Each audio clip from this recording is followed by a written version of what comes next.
basically, what's going on is that you have the upper people in the capitals of the different countries, and they have their middlemen in the provinces who control the mines. So the closer you are at the mine, the cheaper the diamonds are.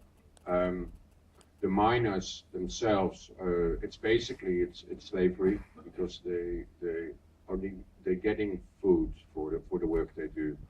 What happens if a diamond is being found? Then the price will be established at the mine, like here, and that will be 50% will be shared with the miners. But as I said, the price is very low. Just to give you an idea, if the price is established at $10 at the mine, it will sell. The retail will be on average $1,000 here.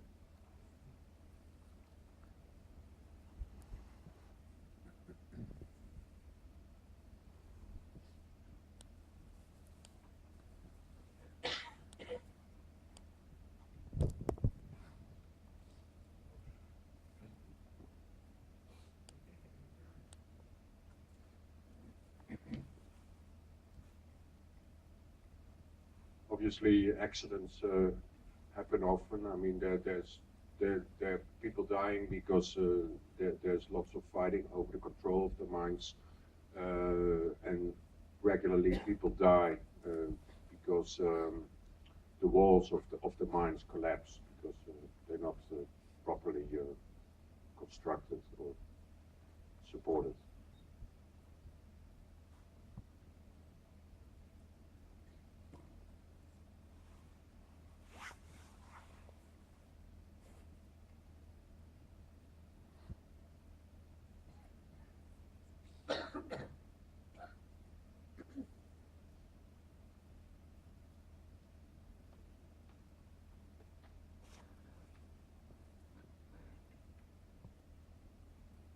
It's a cash economy, and when I did get the permission to, you have the dealers in the capitals of the provinces, and those are the people who are pretty high up. They control the region, and that's where big money goes on. This was a smaller guy, but he was a smart one, meaning that I discovered when I was in one of the cities in Congo, that all these diamond dealers, they had signs which said that they were a diamond dealer, but it all said also that they were a pastor. And I started to ask around what all these pastors were doing as diamond dealers. And it turned out that Congo, who has a big revival of churches and Christianity, they all start their own church. And those churches are incredibly popular. It means that they have like 3,000-4,000 people coming 3 times a week. Obviously, those people are miners as well. So it's like they build a trust with their customers. So after church service, they will come to him to sell their diamonds.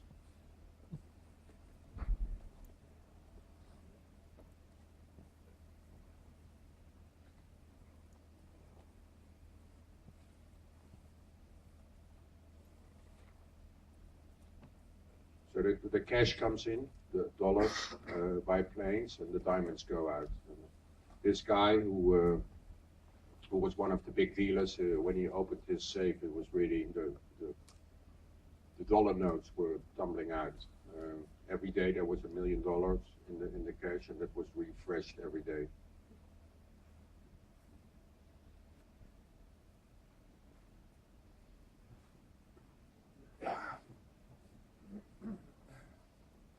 A lot of these guys are just, they make money one day and they get themselves 2 new cars, 3 wives, and then you meet them 6 months later and the money is gone and the cars are broken down and the women left.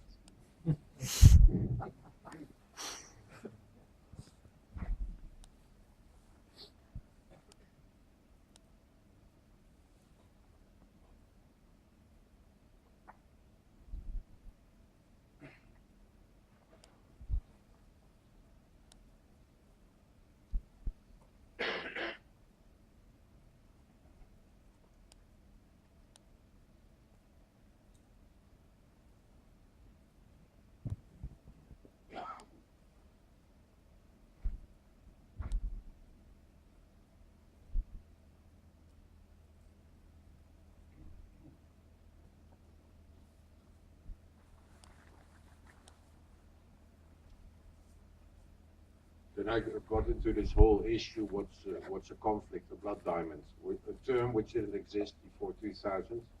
And there was a lot of pressure on the diamond industry to sign an agreement where actually that diamonds will get a certificate that they are conflict free.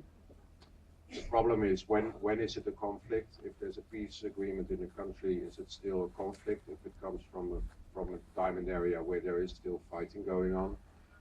And there was a problem that the certificate, as you see here on this image, is given to a batch of diamonds. So it's not like a single diamond, and that you can go here to the jewelry and ask where this diamond is from. Often it's given to this big bag, which can come from different countries in different regions.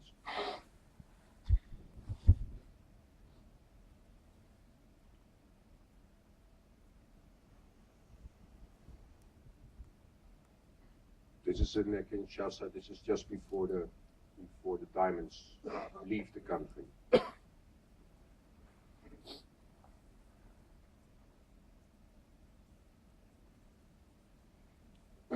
Either they leave as cargo, or very often they leave with a courier. So that means that's usually you will recognize the guy because he has an oversized hand luggage and a chain on his wrist connected to the luggage, and they just fly to Antwerp and come back on the same flight.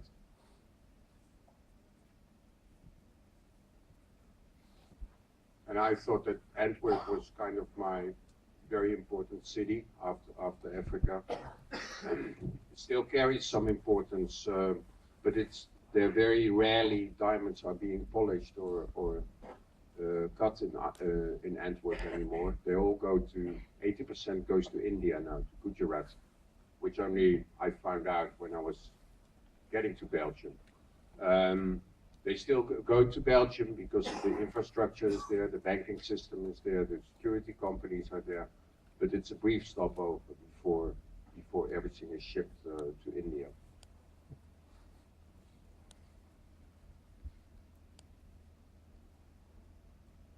So that's a courier arriving in Brussels airport. He had $6 million with him. Coming from Kinshasa, and he takes the same flight back to Kinshasa.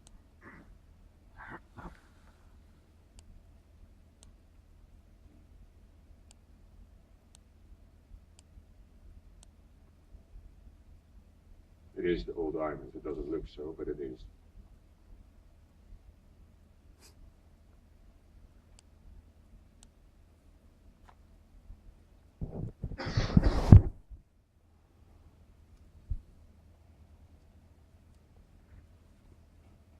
So that's India.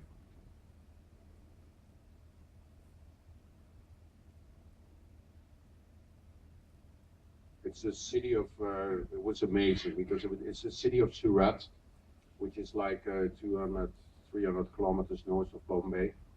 And it was the union who took me there. And I remember the first day I was driving around and I was like, I saw all these apartments, but I didn't see any, like factories. And it turned out that all these apartment buildings, all the floors, all the apartments in the buildings looked like this. It was all workshops for diamond cutters.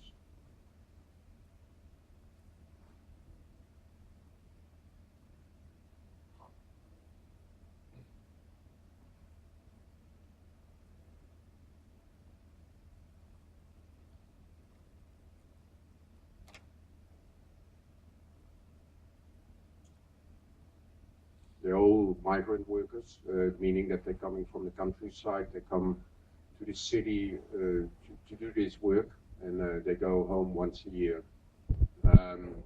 They are getting paid, although it's $50 a month, so it's better than working in the mines.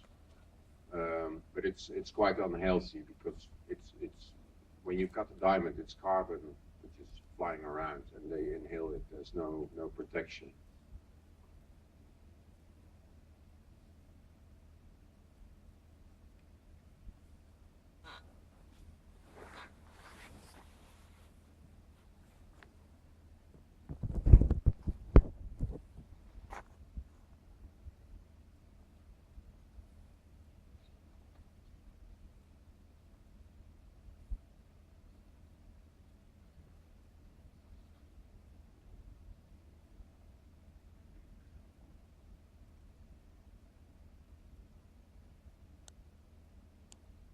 it all started actually in India because in India they've been cutting diamonds for quite a long time, but they were usually the small diamonds you find in watches, which were too labor intensive to have them cut in Europe or in the US.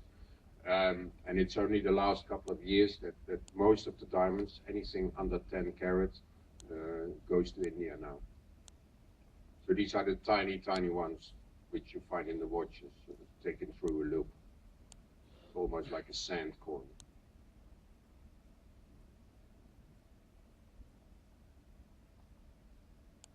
That's New York. And New York, they still cut if it's above 10 carat. 10 carat is a serious diamond. There was a funny story actually because of this company. This was actually the most difficult part of the whole story, to get the permission. The stakes are incredibly high, and no one is waiting for any negative publicity. So it took a long time before one company agreed, which was this company on 50th Street in Manhattan in New York. And I was actually having a meeting at Time Magazine at Time Life building, and so I asked the director of photography. I said, "Listen, I have this appointment after I'm leaving here, and do you know where this is?" And she said, "Well, it must be this building." But I checked already downstairs. There was no sign, no nothing. So I called the guy at this company and I said, "Are you in the Time Life building?" Which is where Time Magazine is. And he said, yeah, we are in this building. And I said, "But I don't see your sign." And he said, "Well, you have to take the elevator to the top floor, and when you reach there, you will find our private security, and they will bring you to our private elevator, and then you will arrive at the penthouse." And that's where the company was, where the company had their factory and had their showroom, their private showroom.